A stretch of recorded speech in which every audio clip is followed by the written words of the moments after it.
Welcome back.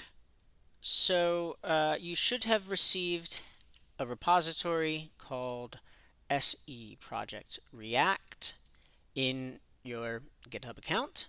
If not, don't fret. It's not a big deal because, well, there's not really anything meaningful in this repository. There is a README file, but you would need to change the contents of it anyway, so doesn't doesn't matter. You can just create a repository on your own using the steps you learned back in Sprint 2 and push it to a remote repository, and then you'll be fine. Just make sure the remote repository has this name.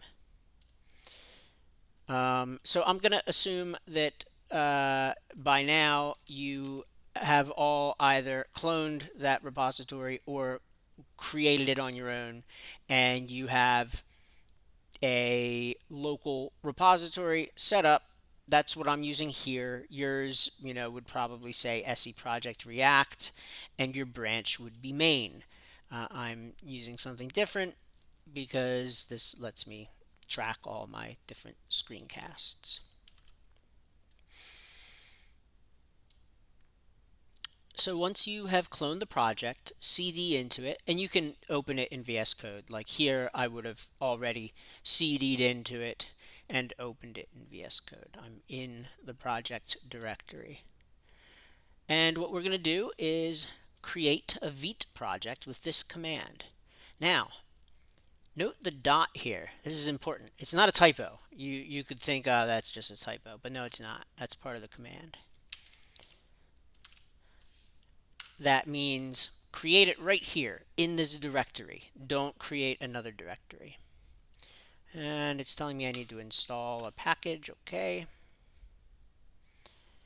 Because npm create is, it looks like using npx behind the scenes. And what npx does is it installs packages just right when you use it. So that you don't need like a global installation.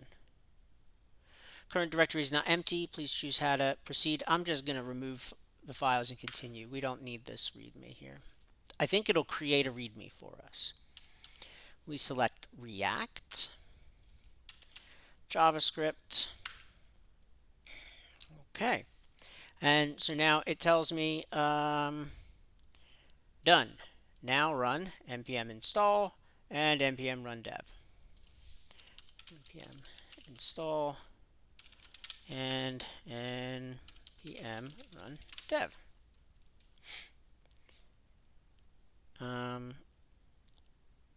And that should start eventually. So let's see what we got. One thing to note, do you see how this says modified, whereas everything else is green? The M is for modified. That's because it existed, but it was now overwritten with the new content. We're going to want to, you're going to need to update your README anyway. Update README. So I'll just leave that as a to-do there for now. And so what does it give us? Well, it gives us a number of things. One thing, it gives us this git ignore, and in particular, it's ignoring dist and node modules and .ds store, all the things that you already know that you would need to ignore. Most of these are just other commonly ignorable sorts of things. It's convenient that it ignores node modules because then we don't have to worry about that. We don't accidentally check them into version control. Very nice. We don't need this anymore, but I'll just leave that there for now. It gives some boilerplate code, and now we would have to go to localhost 5173 to see this example Vite project that has appeared. Most of the code pertaining to the example project we will get rid of. Not all of it. Like this is necessary. This is how the React app is served. But we'll get rid of the inner content of app. Not just yet. It gives us ESLint configuration file that we will revisit a bit later.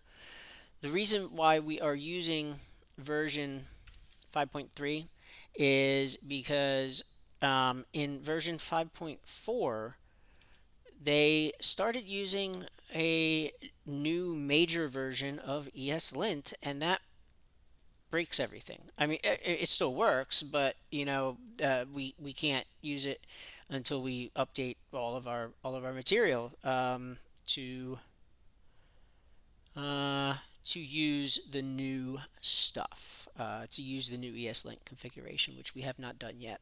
So this configuration works perfectly fine. Git ignore index.html. This is, you usually don't do anything with this, although we will probably change the title here, but otherwise we don't really do anything with it. This is just some boilerplate that exists, and this is the HTML file that will be rendered, and everything basically just gets inserted into this div, the div with the ID of root, and that is what is getting targeted here. We're grabbing that element and rendering our application inside it. We also receive package.json, which you'll note has some starting scripts, some dependencies, and an almost empty configuration file. Okay, moving on. We already checked it out in the browser. Let's do some configuration. So we open vite-config and make it run on port 3000.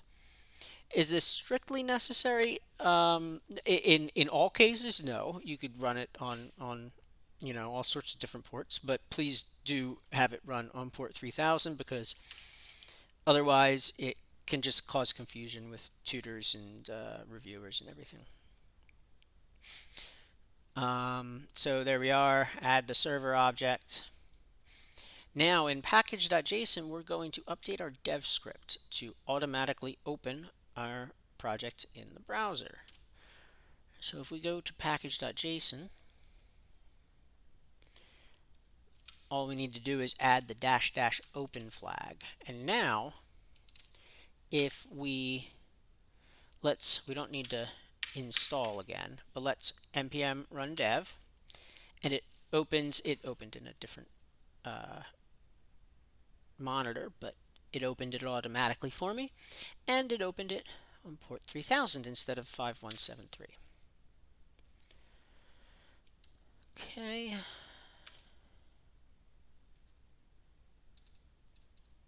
And finally, open the ESLint configuration file and update it as follows. So the updates are, we're disabling the React prop types validation. You're welcome to enable it and use it if you wanted, but it takes some time.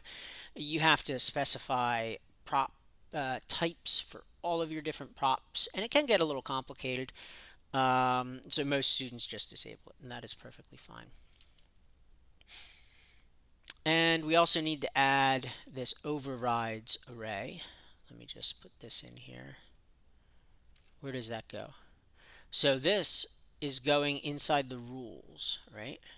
So this is an object, and the keys are rules. This rule is React/prop types, and many rules, I don't know about all, but many rules can be disabled by giving them 0 as their value. So